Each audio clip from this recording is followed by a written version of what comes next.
पिछले सप्ताह में हम लोग कहाँ तक पढ़े थे? सर क्वेश्चन आंसर कर रहे थे। बता क्वेश्चन आंसर कर रहे थे हम लोग, यहाँ तक हो गया था। स्क्रीन पे दिख रहा है? टेक्स्ट का सारा क्वेश्चन हो गया था।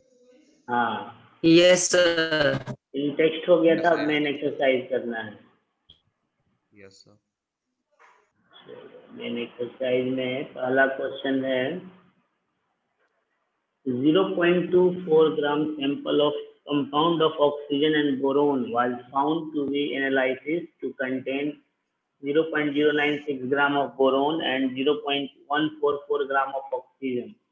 Calculate the percentage composition of compound by weight. अब इसमें पूरे बुक में ऐसा कोई टॉपिक पढ़ाया नहीं गया है, इसको करेंगे कैसे? क्वेश्चन पहले समझ लेते हैं कि बोरोन और ऑक्सीजन, बोरोन का सिंबल होता है बी और ऑक्सीजन का सिंबल होता है ओ। बोरोन और ऑक्सीजन का एक कंपाउंड है जिसमें कि 0.096 ग्राम बोरोन है और 0.144 ग्राम ऑफ ऑक्सीजन है। तो बताना है कि ऑक्सीजन कितना परसेंट है और बोरोन कितना परसेंट है। मान लो कि अगर हम ऐसे कहें 18 किलोग्राम वाटर में 2 किलोग्राम आपका हाइड्रोजन है और 16 किलोग्राम ऑक्सीजन है, तो कैसे परसेंटेज निकालते हैं? केमिस्ट्री भूल जाओ, सीधे मैथ सोचो, मैथ के तरीके से। फिर से क्वेश्चन रिपीट करते हैं।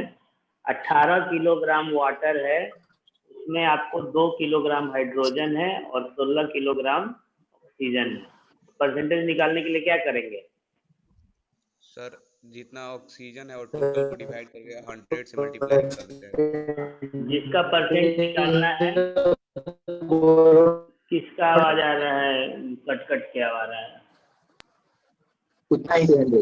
जिसका निकालना है हाँ उसको ऊपर रखेंगे, जितना टोटल है वो नीचे रखेंगे और इंटू 100% करेंगे। तो यही काम हम लोग यहाँ पे भी करेंगे। बोरोन का निकालना है तो आप लिखेंगे परसेंटेज ऑफ बोरोन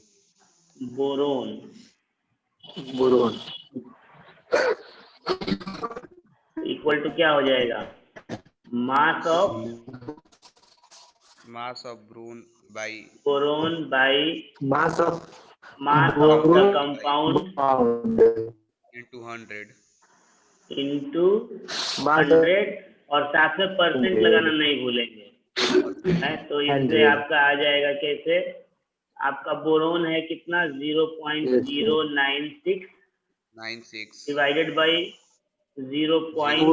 अच्छा ये कंफ्यूजन नहीं हो इसलिए इंटू 100% ऊपर ही लिख देते हैं। Into 100% divided by 0.24। Very good. तो आपका ये सोल्व करोगे तो मैथ है सोल्व करना आपको है, तो ये हो जाएगा सोल्व करके 40%। अब उसी तरह से ऑक्सीजन का निकालेंगे।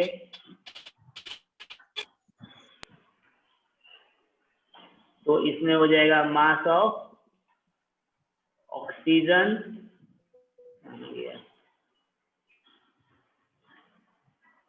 Into 100% divided by mass of compound.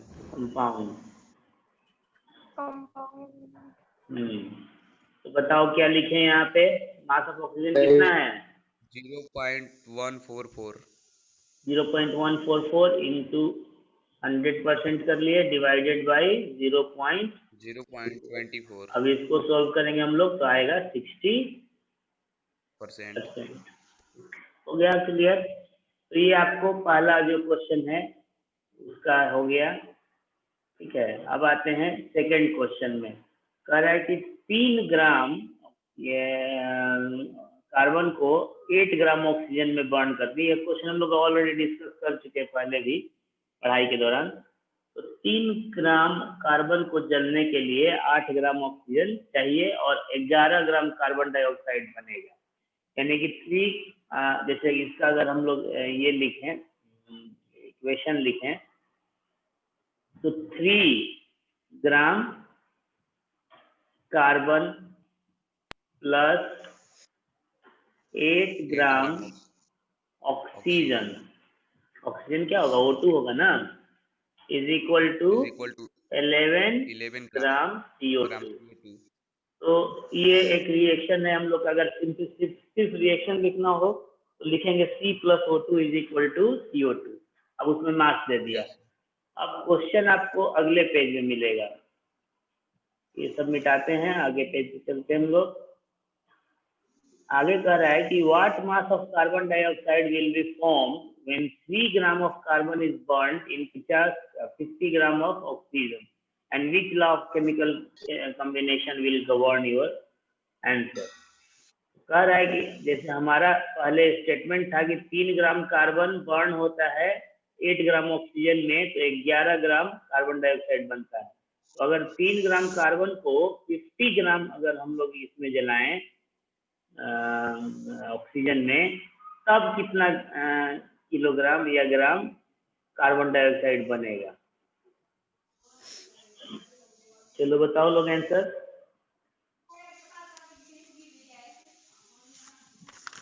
Question नहीं समझ में आया सर? वो जो सर 3 ग्राम जो कार्बन है ना सर, सर उसमें 8 ग्राम ही ऑक्सीजन होगा, क्योंकि sir law of definite proportion है सर, और 42 ग्राम जो ऑक्सीजन होगा सर वो वैनिश हो जाएगा। और कोई?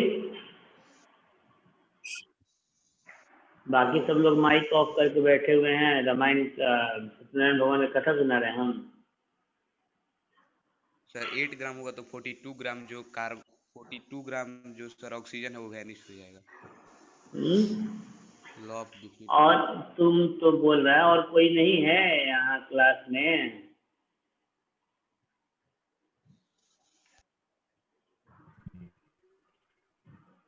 सब माइक ऑन करो अपना, सब माइक ऑन करो, सारे लोग अपना अपना माइक ऑन करो। Yes sir. क्वेश्चन समझ में आया? Yes sir.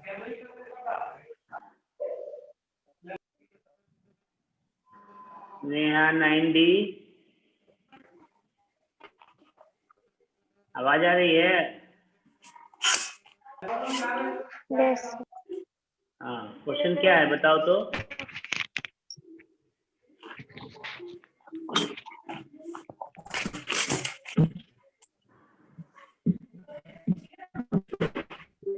क्या हुआ जी? क्वेश्चन सामने स्क्रीन पे दिखाई दे रहा है ना? दोनों पार्ट अभी शो कर दिए।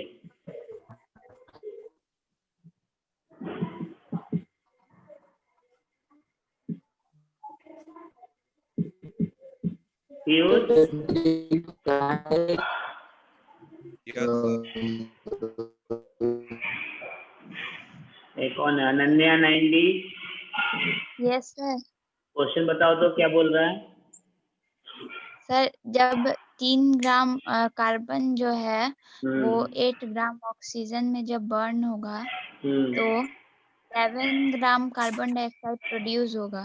तो मास ऑफ हाँ ठीक है, डाइऑक्साइड जब हाँ बोलो बोलो। उसमें जब mass of carbon dioxide 3 gram carbon मतलब जला कार्बन डाइऑक्साइड में और 50 ग्राम ऑफ ऑक्सीजन भी जब बर्न हुआ तो केमिकल कॉम्बिनेशन बताना है। कितना पहले कितना कार्बन डाइऑक्साइड बनेगा ये बताना है, ये पूछ रहा है ना। What mass of carbon dioxide will be form.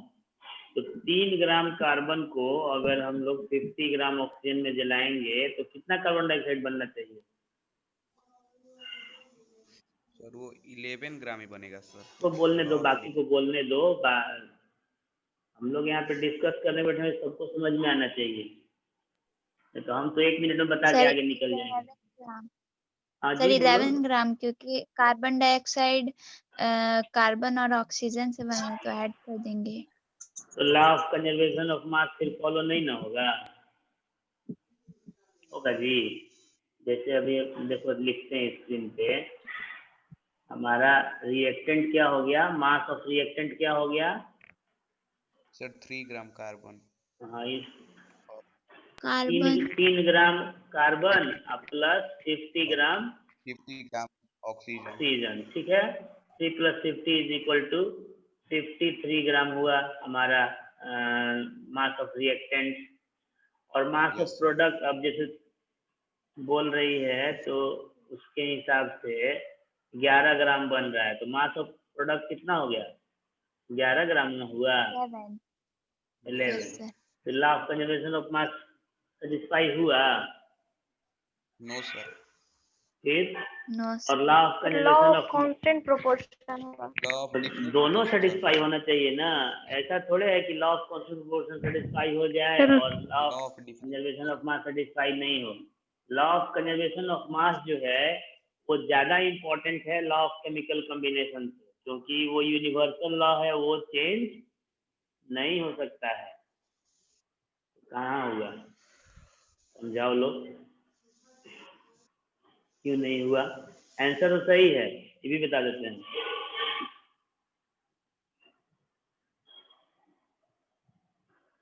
क्या हो गया जी? सन्नाटा हो गया। बताओ जो सही का कुछ भी बताओ, आगे हम बताएंगे।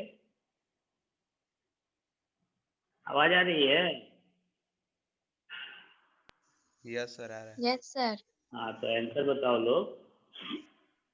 Law of constant proportion. वो ठीक है, कांस्टेंट प्रोपोर्शन तुम्हारी बात सही है कि 3 ग्राम कार्बन जो है, क्योंकि 12 ग्राम कार्बन 32 ग्राम यही ना रिएक्शन होता है जी। इसमें हम लिखते हैं रिएक्शन आपका यही होता है ना, C + O2 = CO2। कार्बन का 12 ग्राम और ऑक्सीजन का 16 × 2 तो 32 ग्राम = बनता है 44 ग्राम है। तो इसीलिए 3 ग्राम को 8 ग्राम से रिएक्शन कराया जाता है, ये लिखता है, तो वो सिंप्लीफाइड हो गया। तो उसके हिसाब से तो आपका कहना सही है कि 3 ग्राम जो है वो 8 ग्राम से ही रिएक्शन करेगा, 11 ग्राम ही कार्बन डाइऑक्साइड बनाएगा। लेकिन लॉ ऑफ कंजर्वेशन ऑफ मास तो सेटिस्फाई नहीं हो रहा है। हाँ बताओ क्या नाम? पीयूष बताओ आंसर। सर वो जो 42 ग्राम सर ऑक्सीजन होगा एयर में रिलीज हो जाएगा। एयर में सर रिलीज हो जाएगा 42 वेरी ग्राम गुड। ऑक्सीजन। इसमें क्या होगा कि आपका जैसे जितना जरूरत है उतना ही से रिएक्शन करेगा कार्बन डाइऑक्साइड, क्योंकि कार्बन यहाँ पे क्या होगा? लिमिटिंग रिएजेंट होगा। हम बताए थे जब पढ़ाते समय, फिर से एक बार बता दे रहे हैं, जब कोई रिएक्शन करा रहे हैं केमिकल रिएक्शन, तो उसमें अगर कोई एक सब्सटेंस जरूरत से ज्यादा हो और दूसरा कम हो, तो उसको जो कम है उसको बोलते हैं लिमिटिंग रिएजेंट। तो आपका रिएक्शन का जो रेशियो स्टोइकोमेट्रिक जो रेशियो होगा वो डिपेंड करेगा जो लिमिटिंग रिएजेंट है उससे। तो यहाँ पे कार्बन लिमिटिंग रिएजेंट, कार्बन का अमाउंट फिक्स है, जितना जरूरत है उतना चाहिए, तो कार्बन का के हिसाब से ही रिएक्शन चलेगा। तो कार्बन 3 ग्राम है तो उसको 8 ग्राम ऑक्सीजन चाहिए, तो 8 ग्राम से रिएक्शन कर लिया। बाकी का जो 42 ग्राम जो है वो अनरिएक्टेड रहेगा। तो फिर आपका क्या हो जाएगा एक्चुअली में कि 3 gram carbon plus 8 gram oxygen plus 42 ग्राम अनरिएक्टेड ऑक्सीजन, ठीक है। ये रिएक्शन हुआ, आपका 11 ग्राम बना क्या? CO2 और साथ में वही 42 ग्राम, हाँ कार्बन डाइऑक्साइड तो बन गया 11 ग्राम, और आपका जो बाकी का जो 42 ग्राम है वो अनरिएक्टेड, यानी कि वो तो दोनों तरफ रहेगा, जो रिएक्शन किया ही नहीं तो उधर भी मिलेगा आपको, है ना। अनरिएक्टेड O2 जो है उधर भी रहेगा। अब आप देखो कि law of chemical conservation of mass satisfy हो रहा है कि नहीं। कांस्टेंट प्रोपोर्शन सेटिस्फाई हो ही गया, 8 3 11 और 42 53 इधर भी हो गया और 53 इधर भी हो गया। तो आपका दोनों लॉ सेटिस्फाई हुआ, लॉ ऑफ कंजर्वेशन ऑफ मास भी और लॉ ऑफ कांस्टेंट प्रोपोर्शन भी। लेकिन जो क्वेश्चन में पूछ रहा है कि which law of chemical combination will govern your answer, उसका आंसर होगा law of constant proportion. Answer सिर्फ रटना नहीं है, वो समझ में आना चाहिए कि आंसर ये क्यों है। ठीक है, आगे चलते हैं। इसको हटाएं, डिलीट करें। Yes sir. अब नेक्स्ट क्वेश्चन है what are poly atomic ion. Poly मतलब क्या होता है? पॉली मतलब one. Many. Many, very good. और एटॉमिक आयन, आयन सब लोग जानते हैं, even group of atom. Atom. Yes. एक minute, Group of atoms that act पहले as पूछते हैं ions. आयन्स क्या होते हैं। Those ions which are formed from groups of joint atoms is called polyatomic ions. in वो elements. ठीक है तुम्हारा आंसर। हम पूछ रहे हैं कि व्हाट आर आयन्स, पहले बताओ। Sir, charges in A ion compound which No are made compound, no, of ionic bonds. ions are not compound, charge particles are called atoms। हाँ, very good, charge particles. Sir, कौन बोला अभी? charges in atom. हाँ, charge particles are called ion. And when a cluster of atoms contains Ions. positive or negative charge, then that is called polyatomic ion, या group of charged atom or charged atoms are called polyatomic ions। कुछ example बताओ polyatomic ions के। Ammonium ion, hydroxide ammonium ion का formula बताइए। Sir carbonate होगा CO। Ammonium भी सही है। Sulfate ion. NH4+। Sulfate ion. SO4 2 minus. Okay, NH4+ Sulfate हो गया ion. पहला। CO4 3 minus. सबका एक एक करके लिख रहे हैं।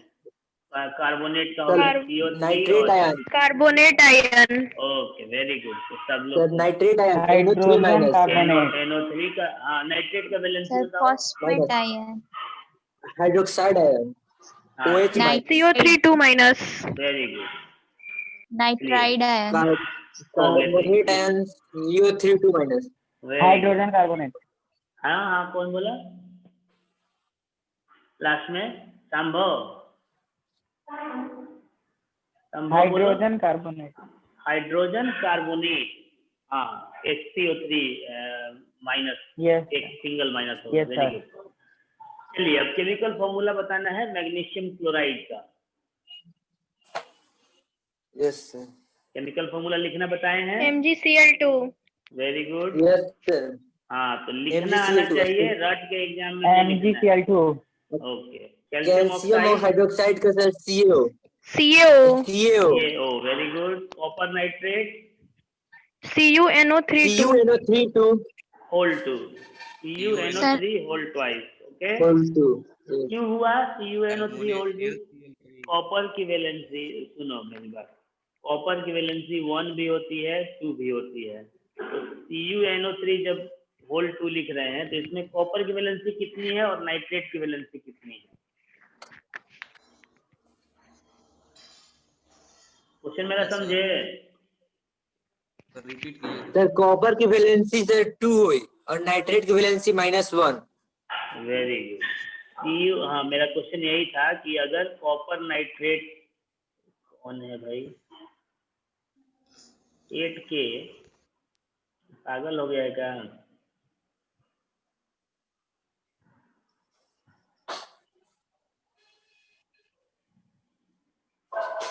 CuNO3 whole 2। Whole twice. इसमें कॉपर होल की 2। वैलेंसी हो गई आपको कितनी? तो चूंकि ये जो 2 है, ये जो 2 है, ये कॉपर से आया, क्रिस क्रॉस मेथड है, तो valency of copper is equal to 2 and valency of nitrate, yes sir. तो नाइट्रेट का तो मालूम है कि 1 ही होता है। प्लस माइनस जानते हैं हम लोग कि जो बेसिक रेडिकल्स हैं, यानी कि जितने मेटल या उनके बने हुए आयंस हैं, उनका वैलेंसी प्लस में होगा, और जितने एसिडिक रेडिकल्स हैं, पॉलीएटॉमिक आयंस को रेडिकल्स भी बोलते हैं, तो जितने निगेटिव Yes, रेडिकल्स हैं, सॉरी आपको नॉन मेटेलिक रेडिकल्स हैं, उनका माइनस में होता है। चलिए, अब नेक्स्ट है aluminium chloride, AlCl3। AlCl3। AlCl3। Calcium carbonate, CaCO3। CaCO3। CaCO3। तो इसमें CaCO3 में कैल्शियम की वैलेंसी कितनी, कार्बोनेट की वैलेंसी कितनी? सर 2 है दोनों में। कैल्शियम का 2 है और 2 माइनस है। कार्बोनेट का 2 एक एक माइनस। करके बोलो और लोग, 2 minus। हाँ वहाँ ये एलकेजी क्लास चल रहा है, 1 by 1 कैल्शियम का 2 प्लस है और कार्बोनेट का 2 माइनस है। हाँ, और दोनों 2 कैंसिल हो करके CaCO3 यस हो गया। सर। Very good. 3 बन गया। अब नेक्स्ट क्वेश्चन जो है, ये एग्जाम में बहुत सारे बच्चे गलत करते हैं, क्योंकि वो क्वेश्चन का जो ऊपर का हेडिंग है वो नहीं पढ़ते हैं, वो सिर्फ क्वेश्चन का ऑप्शन पढ़ते हैं। क्वेश्चन है कि give the names of the elements present in the following compound, यानी जो नीचे जो 4 कंपाउंड आपको दिए गए हैं उसमें कौन कौन से एलिमेंट है उनका नाम लिखना है। तो वो नाम लिखने के लिए हम लोग को उस कंपाउंड का फॉर्मूला पता होना चाहिए। तो जैसे पहला आपका कंपाउंड है क्विकलाइन। अब क्विकलाइन का जो कैल्शियम आपका ऑक्साइड हो फॉर्मूला जाएगा। होता है, वो क्या है? हाँ बता रहे हैं, एक second. Calcium oxide. Calcium oxide calcium नहीं लेकिन है जब वो। आप आंसर लिखोगे तो इसमें CaO लिखने के बाद लिखेंगे कॉमा देके name of element is equal to calcium calcium and and Ca and oxygen O। Oxygen. Formula नहीं लिखेंगे, क्या लिखेंगे? कुछ नेम लिखेंगे। नेम लिखेंगे। एलिमेंट्स का ये नेम। फॉर्मूला तो हम इसलिए लिखे क्योंकि हमको पता होना चाहिए कि ये फॉर्मूला है, तब ना पता चलेगा कि एलिमेंट कौन कौन से हैं। Yes sir. जैसे आपको Yes, हाइड्रोजन ब्रोमाइड, तो इसका फॉर्मूला होता है HBr। HBr। बताओ आप नेम ऑफ एलिमेंट बता दो। सर हाइड्रोजन हाइड्रोजन और ब्रोमीन। Very hydrogen good. और hydrogen hydrogen and bromine. Yes and sir. Bromine bromine जो भी बोलो। बेकिंग पाउडर, तो आपको बेकिंग पाउडर जो है, चलिए NaCO3। क्वेश्चन, एक सेकेंड, मेरी गलती होती है। कैल्शियम कार्बोनेट होता चलिए है। इसमें होना चाहिए था बेकिंग सोडा, लेकिन बेकिंग पाउडर दिया, चलो खैर कोई बात नहीं, 9th लेवल में हम लोग बेकिंग पाउडर बेकिंग सोडा एक ही मान लेते हैं। तो बेकिंग सोडा का फॉर्मूला कोई बताएगा? Yes NaCO3। NaHCO3।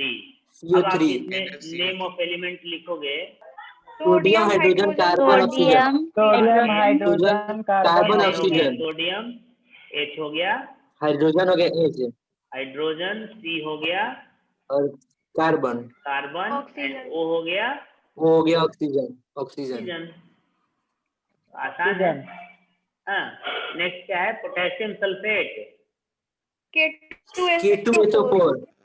गुड। तो K2SO4 हो गया आपका फॉर्मूला। Yes sir. इसमें नेम ऑफ पोटेशियम सल्फर और ऑक्सीजन। पोटेशियम का सल्फर और लैटिन नेम ऑक्सीजन। क्या होगा? सल्फर और oxygen. Kalium sir. Very good. Potassium sulphur और ऑक्सीजन। ऑक्सीजन। हाँ, तो Yes, sir. एग्जाम में आपको ऐसे ही आंसर लिखना है। अगर फॉर्मूला में लिख दोगे या सिंबल में लिख दोगे तो मार्क्स काटा जा सकता है। 9th लेवल में हो तो पूरा तो नहीं काटा जाएगा, लेकिन यही चीज अगर 11th में आता है और लिखोगे, तो अगर पोटेशियम की जगह पे K लिख दिए, सल्फर की जगह पे S लिख दिए, तो आपका 50% से ऊपर मार्क्स कट जाएगा, पूरा भी कट सकता है। क्यों? अब आपसे कोई पूछेगा कि आपका नाम क्या है, तो अपने घर का एड्रेस नहीं ना बताओगे। No sir. चलो नेक्स्ट क्वेश्चन है, calculate the molar mass of the following. Molar mass किसमें होगा? मोलर मास का यूनिट क्या होगा जी? क्या सर? मोलर मास जो हम लोग निकालेंगे उसका यूनिट क्या होगा? नहीं सर, ग्राम। ग्राम। मोलर मास ग्राम होता है। ऑलवेज इन ग्राम। तो आपका ग्राम। मोलर मास निकालना है, तो मोलर मास ऑफ किसका निकालना है? C2H2, इथाइन का सॉरी। तो 2 कार्बन है, तो 2 Yes, कार्बन है sir. तो 12 into 2, ठीक है। Yes sir. अब 2 हाइड्रोजन है तो 1 into प्लस 2 into 1। 1 into 2 आपका ये 24 plus 2 आ जाएगा 26 ग्राम। 26 ग्राम बन गया। ग्राम पर मोल। सल्फर मॉलिक्यूल एसेट है, तो एसेट का मोलर मास निकालना है आपको। कैसे निकालेंगे? 32 होता है। 32 मोलर 32 होता है। सल्फर 2 का into 8 32 is equal to 256 gram. 256 gram. Very good. तो सबको निकालने आ गया, तो 32 into 8। अच्छा, लिखने का भी सीक्वेंस पता होना चाहिए। देखो 8 into 32 बोलोगे तब भी सेम आंसर आएगा, 256 ही आएगा, है ना। और 32 into 8 लिख रहे हैं तब भी 256 ही आएगा। क्या लिखना चाहिए हम लोगों को? 32 into 8 लिखना चाहिए या 8 into 32 लिखना चाहिए? 8 into 32। आप फॉर्मूला में देखो, हाँ ठीक है, उसको एकदम क्लियर कर देते हैं हम। अब फॉर्मूला में देखो एस पहले है 8 बाद में है, एस का मास 32 हुआ और 8 ये उससे मल्टीप्लाई करना है, यानी 8 सल्फर का मास निकालना है। इस तरह से P4 का निकालना है, तो P4 का क्या हो जाएगा मोलर मास? 31 into 31 into 4 हो जाएगा is equal to 31 होता है और 124 gram. 124 124 gram. Very good. HCl का, तो HCl का आपको मालूम है क्लोरीन का कितना होता 1 है? plus 3.5 वो 35 1 plus 35.5 6.5 ग्राम आता yes है। sir 1 plus 3 yes sir 35.5। 36.5 ग्राम। ठीक है, इसको हम हटाएं, इरेज करें। यस सर हटा Yes, दीजिए। sir. चलो, तो ये क्वेश्चन भी क्लियर हो गया। अब क्वेश्चन नंबर 7 में आते हैं। What is the mass of 1 mole of nitrogen atom? तो नाइट्रोजन एटम का 1 मोल का मास पूछ रहा है। क्या होगा 1 मोल का नाइट्रोजन मास का एटम? 14 ग्राम। जो उसका एटॉमिक मास है वही हो जाएगा, तो 14 ग्राम हो जाएगा। 4 मोल्स ऑफ 14 ग्राम हो एल्युमिनियम जाएगा। एटम, एल्युमिनियम के जो एटम्स हैं उसका 4 मोल का, तो 1 मोल का कितना होता है? 27 है ना? 27 तो 4 मोल का हो जाएगा 27 into 4, that will be equal to 108 gram. 108. 10 mole of sodium sulphide. अब सोडियम सल्फाइड का निकालना है, कैसे निकाल, ये तो हम सीधे आंसर लिख दिए, लेकिन जब अभी इस क्वेश्चन में बता रहे हैं कैसे बनाएंगे एग्जाम में क्वेश्चन, इसमें लिखेंगे molar mass of sodium sulphide का फॉर्मूला हो गया Na2SO3। तो आपका सोडियम का होता है कितना? 23 23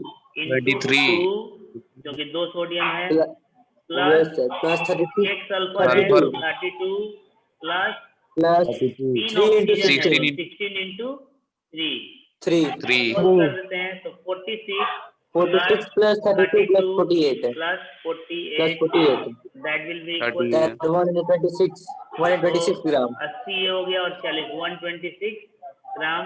ग्राम मास ऑफ, ये मोलर मास यानी कि मास 3 ऑफ moles 1 of मोल है ना? Yes, sir. मास ऑफ 1 मोल आया कितना? और mass of 3 moles of sodium sulfate है sulfite है। एक second, 126 mass into of 10 1 gram. Mole 126 gram, 126 mass gram. Of 13 मोल का हो जाएगा 10 1260 मोल ग्राम। 1260 ग्राम। 1260 हो गया।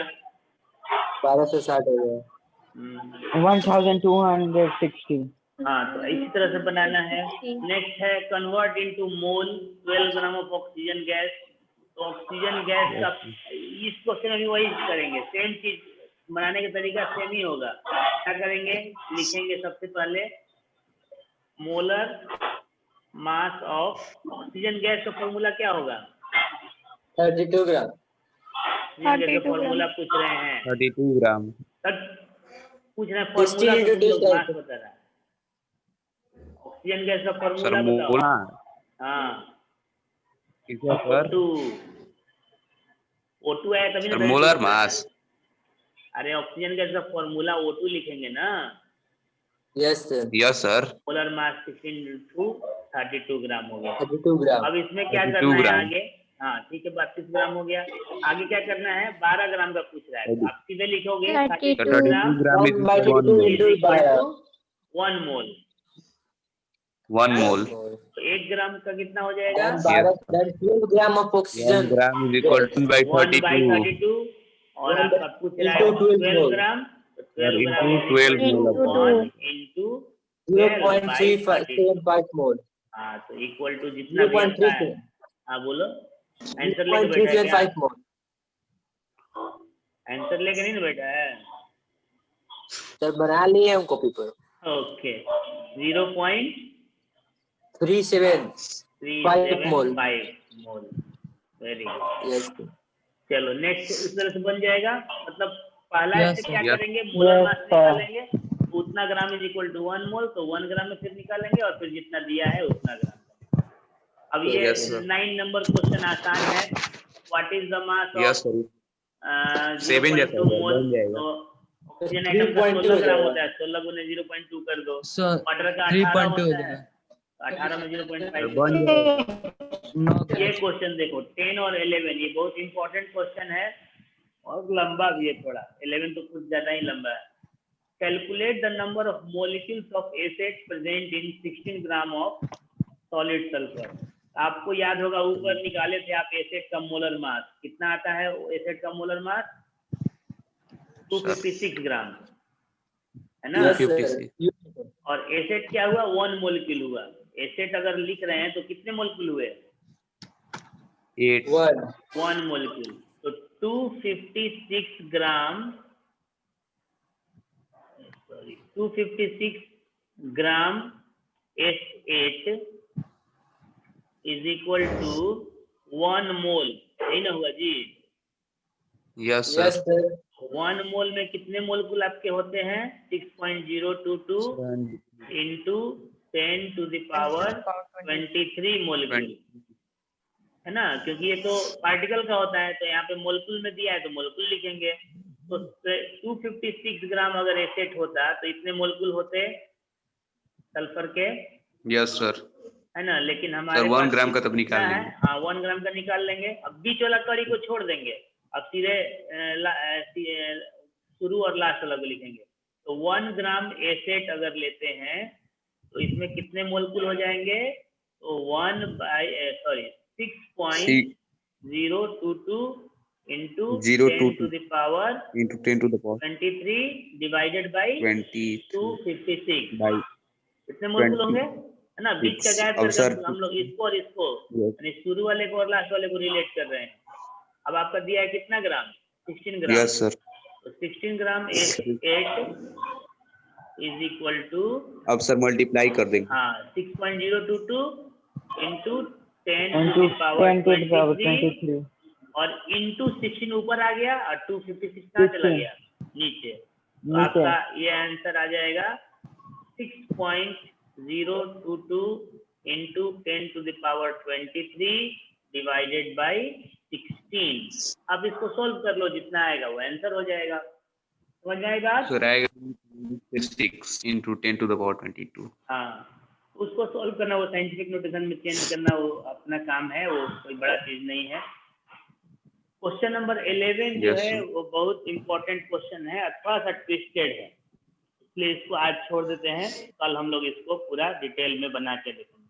लेकिन इस क्वेश्चन में भी आपको याद है करना है कि ऊपर में पहले आप मोलर मास निकालोगे। अगर मोलर मास नहीं निकाले सीधे लिख दिए तब फिर वो एग्जाम में मार्क्स कट जाएगा। क्लास हो रहा है कि नहीं? तो molar mass of acid is equal to 32 into 8 ज्यादा दिख रहा है। 256 ग्राम पहले करके तब आगे फॉलो अप करेंगे, ठीक है ना? सर 11 में एल्युमिनियम ऑक्साइड का निकालेंगे। एल्युमिनियम ऑक्साइड का जो फॉर्मूला होता है बताएंगे कल, ऐसे आज थोड़ा सा बता देते हैं, पूछ ही दिया तो बता देते हैं। एल्युमिनियम ऑक्साइड का जो फॉर्मूला होता है Al2O3 होता है ना? Al2O3 को जब आयंस में तोड़ेंगे तो ये आयंस में टूटता है 2Al और 3+ इसका चार्ज हो गया, और साथ में यस सर ऑक्सीजन आयन बनेगा तो 3O2- इसका चार्ज हो गया, है ना? तो अब इसका जो है अब आप देखो कि एक मोलिक्यूल अगर हम लोग एल्युमिनियम ऑक्साइड लिए तो उसमें एल्युमिनियम के आयन कितने हुए? तो 2 हुए नहीं, एक मोलिक्यूल अगर एल्युमिनियम का ऑक्साइड लिए तो उसमें एल्युमिनियम का आयन का नंबर कितना हुआ?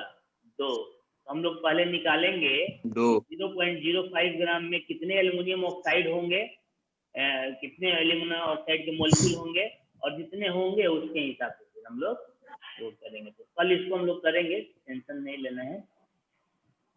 तो आज इतना ही, कल बाकी का एक ही क्वेश्चन बच गया है, कल उसको हम लोग खत्म करेंगे और उसके बाद फिर नेक्स्ट वीक में स्ट्रक्चर ऑफ एटम स्टार्ट करेंगे। बीच में एक टेस्ट भी लेंगे हम ऑनलाइन, ठीक है? अभी हम लोग समाप्त करते हैं आज का।